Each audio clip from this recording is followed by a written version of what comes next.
So to start off with, the sacrum is formed from 5 spinal vertebrae that have all fused together. And you can see that kind of in between these transverse lines. So these transverse lines on the pelvic surface, this is anterior. In between these transverse lines, you can see the remnants of those sacral vertebrae. So S1, 2, 3, 4, and 5. On the back, you can also see the remnants of their spinous processes. So this would be a spinous process of S1, S2, S3, S4, and S5, very small down at the bottom. A feature of the sacrum is that the lamina of these sacral vertebrae have fused together, and that helps continue the spinal canal. But now here it's called the Sacral Canal, or from the bottom you would call it the sacral hiatus. This green line in the middle is the median sacral crest, and in blue down here we have the cornu, and the cornu is the remnant of S5's inferior articulating process. The sacrum has a superior articulating process and facet. The facet is in orange and the whole process here is in purple, and that's going to articulate with the inferior articulating process of L5. Here from a lateral view, we see the auricular surface. It gets its name because it kind of looks like an ear, and this will be attaching to the hip bone or the os coxa. And then right next to it, we have the sacral tuberosity.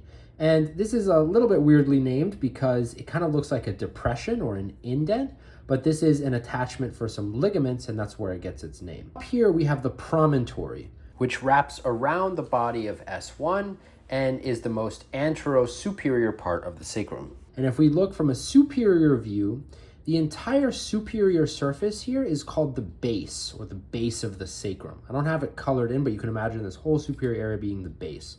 And in like magenta here, this would be the body of S1.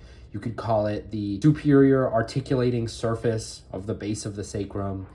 There are different names for it, so whatever you're using is fine. Just understand that this is going to form the intervertebral joint between the sacrum and L5. Then in teal over here, we have the ala, or the wing of the sacrum. Now on to muscles. So there's a bunch of muscles that originate on the posterior surface of the sacrum. You have longissimus right here. So all of this is longissimus. And then you have multifidus here. And this kind of makes sense because multifidus is going to be underneath longissimus. And then over to the side, we have iliocostalis, which also makes sense because this is going to be a little bit more lateral. So iliocostalis here, you have longissimus here, and then deep to that, you're going to have the multifidus. Then a little bit more inferior to that, you have the origin of the Gluteus Maximus. And then if we flip in this kind of like E shape is the Piriformis. And then we have Coccygeus down here, which is, and it's in blue because this is the insertion of the Coccygeus rather than its origin. And last but not least, we have these sacral foramina. So we have dorsal sacral foramina and we have ventral sacral foramina. And this is where the sacral, like spinal nerves travel through. So this is where S1 spinal nerve travels through S2, S3, S4, and then S5 comes out the sacral hiatus in the back, along with the coccygeal nerve or the coccygeal spinal nerve.